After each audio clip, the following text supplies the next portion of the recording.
Welcome to South Metro, the show that focuses on politics, our community, and small businesses.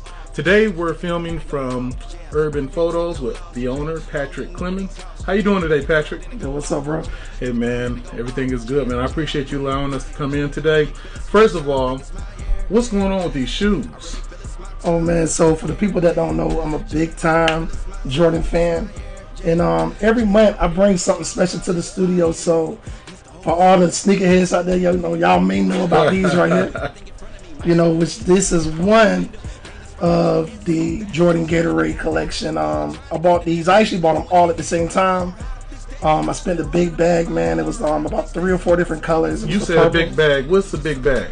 Well, when I bought them, the shoes was about $200. Resale value on probably the whole collection of all of them, I'm probably at about $6,000-7,000 for the resale. $7,000 for all the shoes, or just that one pair? No, well, for the whole collection. Okay, so the whole collection of the Gatorades. What I hear is used Jordans are worth a lot more. Why is that? Well, not used, but retros. Retro? Yeah, retros. Okay, I heard used. Nah, so depending on which ones, like for instance, these right here. These are the patent leather purple. I had a patent leather green. The patent leather green right now, the resale is about $1,500. These right here, maybe about $600 or $700. But it just depends. Like, I would get more money for these, but what happened is a lot of sneakerheads, they'll wear their shoes, so they'll still sell it. Mm-hmm. So they still worth money, but it's better than when you have them. Never been worn. So, but I got a crazy shoe collection, man. I got Jordans, I got Gucci's, I got Louis, I got them all, man. But my Jordans are all my favorite, so I bring a couple onto the studio just for the vibe. Well, first of all, I want to tell you I'm so proud of you. I remember a number of years ago, you were in education, and you decided to become an entrepreneur. You want to step out on faith, start your own video and film company. And I was thinking at that point, wow, man, I want to see how this works out.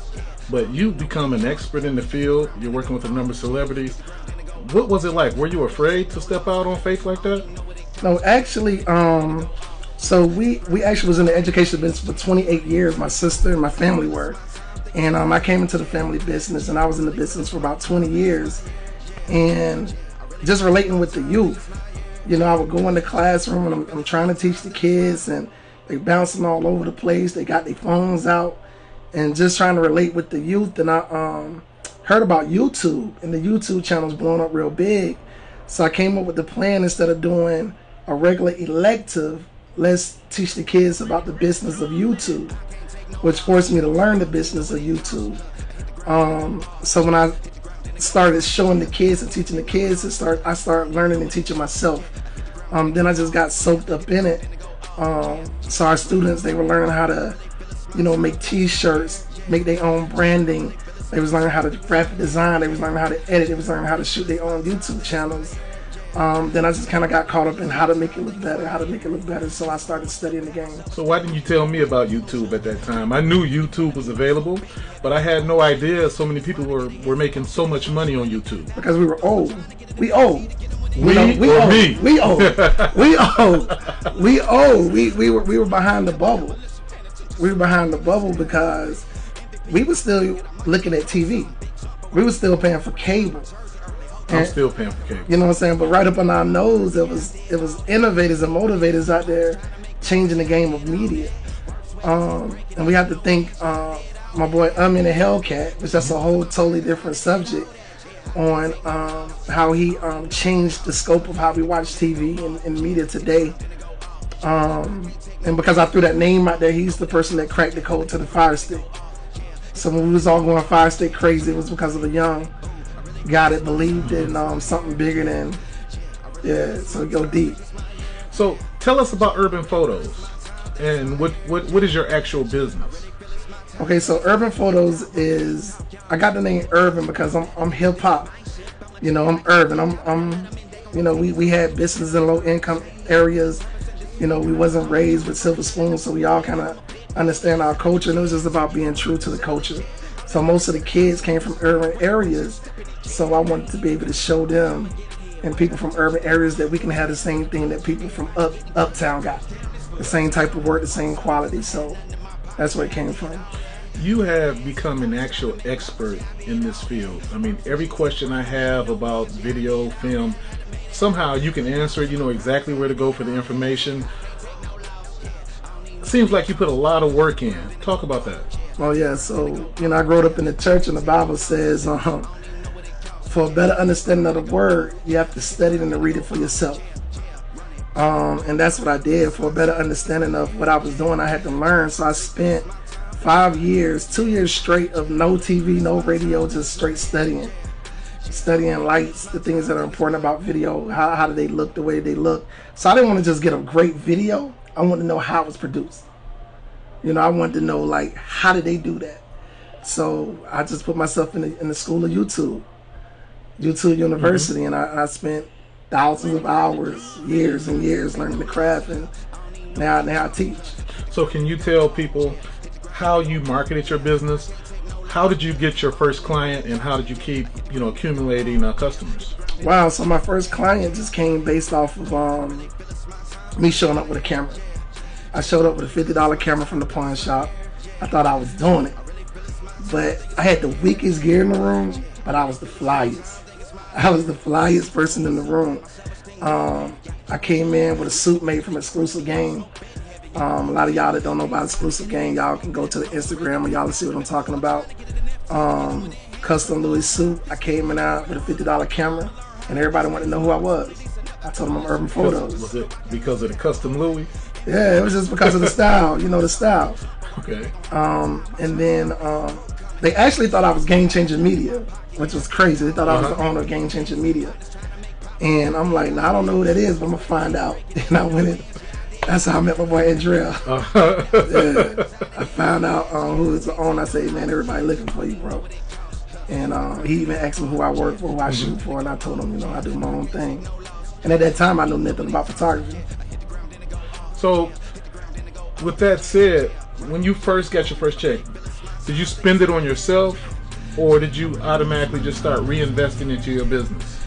Because this stuff isn't cheap around here. Nah, so when I got my first check, I didn't even know how to price the job out. So I started doing, and when we was in childcare, we did a thing called Name Your Own Price Daycare. And so basically we would take their income statements and we'll get them childcare based off of what they can afford. And it worked.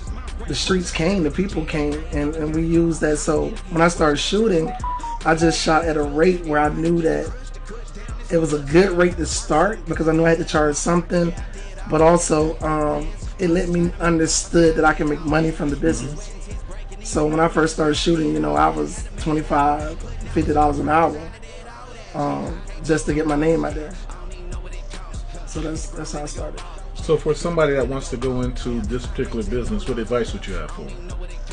Study.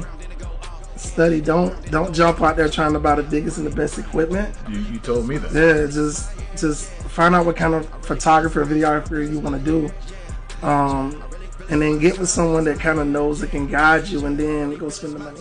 So you're a small business. You're also a black business, a minority business. How important is it for us to do business with each other? Honestly, it's very important to do business, but I'm gonna tell you, it's important to do business with everybody. Just have good business practice. Because I've shot everything. I've shot the NFL Hall of Fame, personal invite by the players. I shot the Black National Golfers Hall of Fame, personally invited by the committee. Everybody. I've shot everybody. I get invited to everything, and the dollars are green. Dollars are green. So I really don't care who called me. But my biggest clients are the kids. I still love the kids. So if you got a child out there, you want a dope, fly, Sweet 16 video and photo shoot, hit me up, because it's gonna look Hollywood. So Patrick, we talked about your business. We talked about the celebrities that you work with. Let's talk about the importance of African American businesses spending money in our own community, and the importance of making a dollar flip multiple times in our community to create wealth. Okay, so what we have to understand is wealth is not just about going to work and collecting a check, because you got to think about money to live. You have to think about your kids, your family. And when you think about wealth, it should be generational. So we have to make sure we put the word generational in the conversation when we talk about wealth. Well, if you're talking about generational wealth, you can't have generational wealth without investing. Exactly.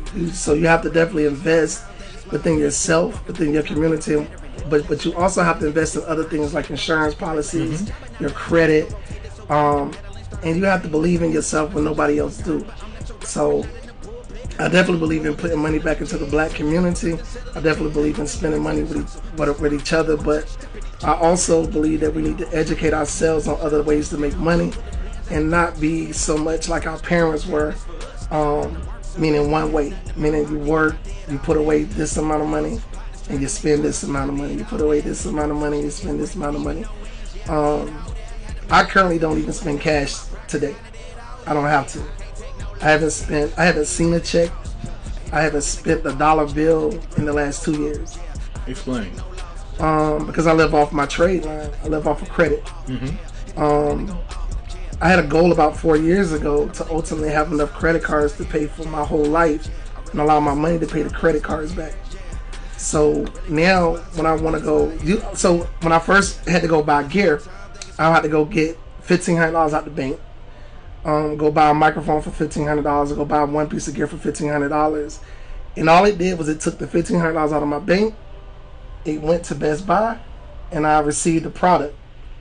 I took the product home and I used it, made my money back from the product. But now I'll take that American Express and I go spend $1,500.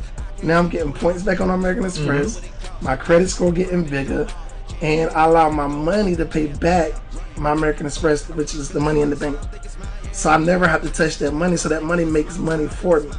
And it also took me from, a 500, 540 credit score to, I'm like at a 790, 795, almost 800. So are you doing any other investments other than just putting your money in the bank? Of course. Crypto. I'm definitely on the crypto. And then just investing in myself, investing in my business. Always trying to think about what's the new thing.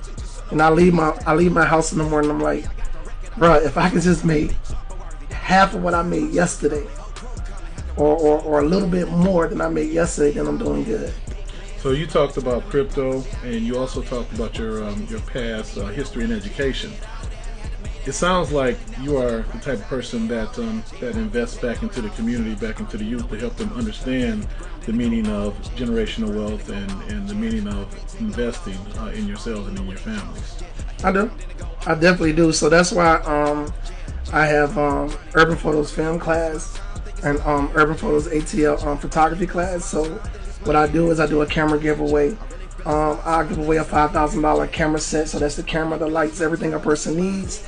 And I do classes, and we put all the names in the basket, and whoever draws it out, they win the prize. And I know a lot of people say, well, man, they probably got 100 people in the class. No, I do only 20 students for that giveaway. You have 20 people sign up, they pay the registration fee, and that's the only names that can go in the basket. And we pull it live with them there in the class. So how can people find out if they're interested in attending one of your classes? It's all over social media, urbanphotosatl.com, urbanphotos_ATL on Instagram, and on Urban Photos ATL on YouTube. Is there a fee? There is a fee. Okay. There is a fee. In business, hey, I'm gonna tell y'all something. There's a fee. I'm gonna tell y'all something, right? But you're gonna make your money back. It's not even about that. It's not even about that. In business, you have to get paid for what you work. And I'm worth a lot. And I'm not trying to say that just to say it, but you always have to charge. You have to charge for what you're worth. And people that pay for your services, trust me, they get more out of it. So that's the first thing in business. Pay for it. Stop asking for hookups, favors, like pay people for what they're worth. So talk about specific artists that you've worked with. I know Rick Ross is one of them. I saw a tremendous video that you produced not too long ago. Right. I don't know if it was a car show, a truck show, but it was pretty phenomenal with some of the drone footage. Right. In that video, it was amazing. Okay. But talk about that. Yeah. So I've worked with So I work with a lot of artists. Rick Ross. I can honestly, I feel like the average person is the biggest artist, the biggest celebrities. And the reason why I say that because Rick Ross can get anybody to shoot for him. But how did you become the dopest? Because I shot where they shot. I'm where they at. I'm where the people at. And everybody want to know what you do, so you have to promote. Like when y'all go to restaurants, y'all use their cup. When I go to restaurants, I use my own. You know what I'm saying? Like everything I do is branded. You know, I can show that in the camera. I can talk that talk. You know. Urban Photos on the backside. Yeah, Urban Photos ATL. You know. So everything I do is just about promoting it. It's just like a girl, right?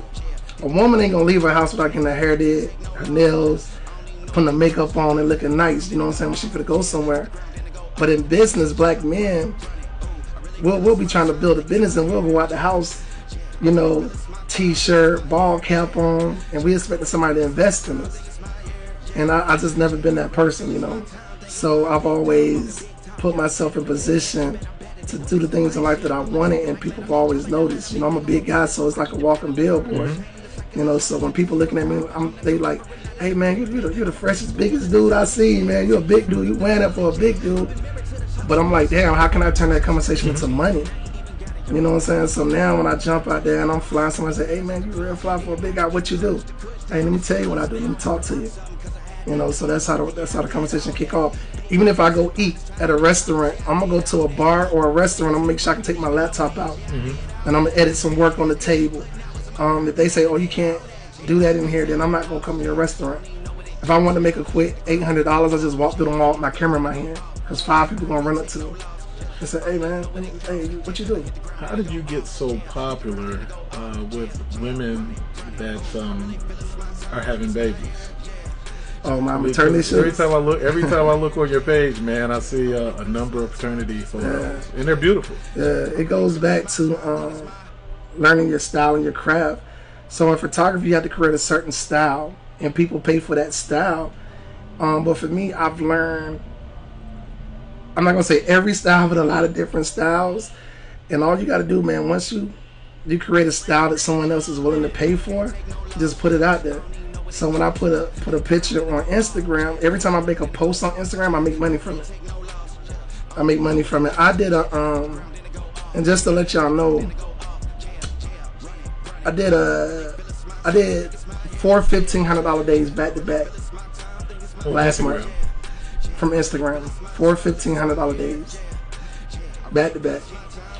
Friday, Saturday, Sunday, and Wednesday. No doubt about it. Yeah, for sure. Well, I appreciate you being here today. Thank you for joining South Metro. And we'll do it again soon. That's what's up. Patrick Clemmons, Urban Photos, South Metro TV. Thank you for joining.